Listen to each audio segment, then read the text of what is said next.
All right. So I've been getting a lot of questions about food shortages.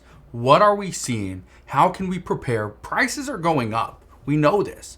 Stores in many locations are price gouging. We are getting hammered by overpaying for products that we shouldn't be overpaying for. Now, being prepared in 2022 is much different than what we saw in 2020. Today, I want to touch on the importance of being prepared and knowing what is actually happening. Because in 2020, it was all about panic buying and buying as many things as we could because we didn't know what was going to be sold out. We didn't know what was going to be restocked and when. So things are very different. However, some people, even in the comments here on this channel, have been saying panic buying is not the way to go. And it is not the way to go. But being prepared is. Now, here's what's going on. The USDA has stated that food prices are going to increase by well over 4%. President Biden, he stated that the food shortages are real. And many grocery store CEOs are actually predicting that once their recent stocks are sold out, then prices are going to increase substantially. Now, what does all this mean for you and I? Well, this means that prices are going to go up no matter what. Now, we know that fuel costs are rising, which means transportation costs more. Shipping costs more money, which means the products that are being shipped will cost more once they get to the end consumer. That's you and I. We know that wages are going up across the country, which means every person that touches a product will add to its cost. Every single person. We also know that even restaurants are having to be creative with the way that they structure their menus. Because according to the Consumer Price Index, food prices have risen by 7.9% over the past year. And restaurants, they're now changing up their menus to reduce the low margin products from the beginning of the menu, right? They're not getting the big pictures anymore. Go to Applebee's, yeah, they've changed. They're also trying to eliminate products that have too high of price increases. Now, chicken products have gone up, but fish, right? Steak has gone up even more. So guess what? The restaurants moving those products more towards the back. They're not on their daily deals because guess what? It's not a deal. In many restaurants, they're at break-even prices, which means they're struggling just to stay afloat if that's all people are buying. And now, based on the research that I've done over the past few days, here's what I can tell you. Restaurants and grocery stores are just now getting a lot of the products that they've ordered over the past few months, really over pretty much the end of 2021. And because of this, they say that prices will jump as soon as their stock is gone. Now, in order to slow down their stock from actually selling out, guess what they're doing? They're raising prices and they're adjusting. They keep raising prices, but if the product keeps selling out as quickly as they have been, guess what? All right? What do? Go a little higher until it starts to moderate. Now, this is what many people are calling price gouging because here's what's happening. In more rural areas, smaller stores, right? In locations that aren't heavily trafficked. What's happening is bread is costing $4 plus a loaf. Milk is upwards of $5 to $6 per gallon. Ground beef is up over $7 a pound in many places, and all items are going up. This is why we're seeing shortages because what's expected is prices are going to continue to rise. So guess what? The American people, we're being a little bit smarter, or so we think. We're going to buy stuff now in bulk so that when prices do go up, well, we don't have to go and pay those higher prices. But guess what? It's causing shortages. And as we see shortages and as people are really almost panic buying in a way, what's happening is it's actually raising prices faster.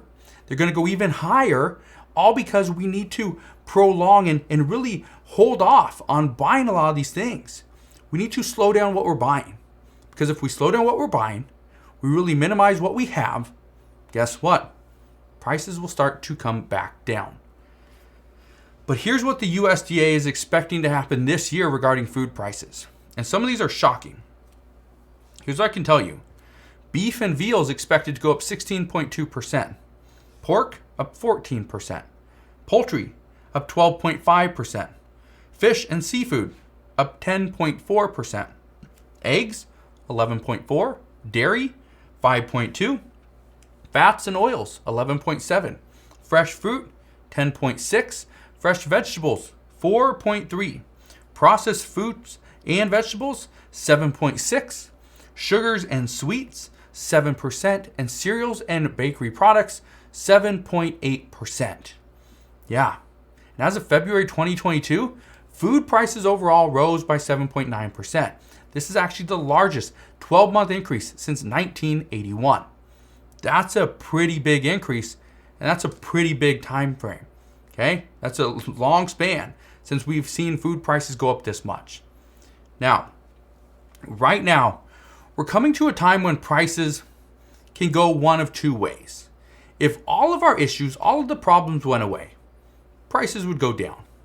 But prices are likely to jump for multiple different reasons. And here are the reasons according to reports.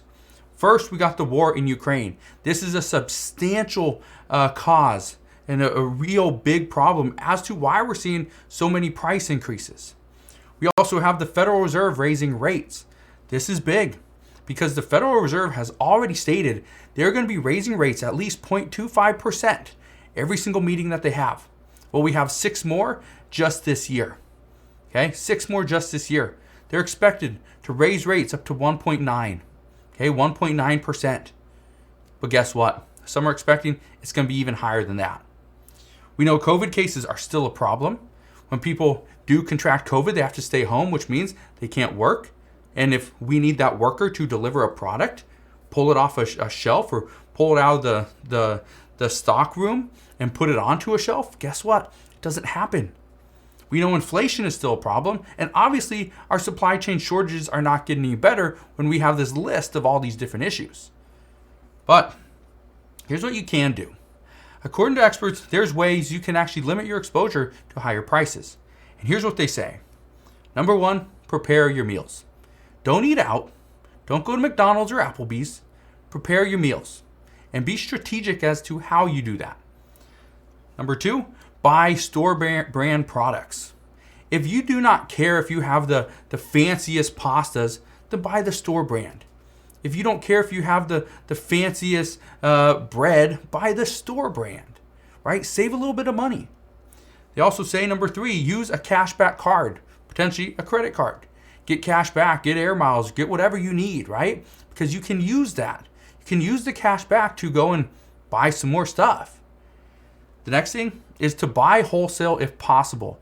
And I stated this before, is when I was younger, I remember like 3 or 4 families would get together, like, okay, we need to buy this, and this. And it's like, okay, well, all 4 of us need cereal. Let's decide on cereal. Let's buy that. And then we'll split it up into 4s. And it worked. We actually saved some money. But that's something that a lot of people don't know how to do now is, okay, let's try to be resourceful. Find other families that need the same stuff, buy in bulk or wholesale, and then we'll split the products and split the costs. It's something that I remember doing back in the 90s. I remember as a kid, obviously I was pretty young then, but I remember doing this. And maybe that's something that we need to go back to, is being more resourceful with the stuff that we used to do and start doing that today. But here's what I just want to explain. If you prepare, again, prices are going up, but if you prepare, the food shortages and price gouging is not going to impact you as much. But again, don't panic buy, prepare.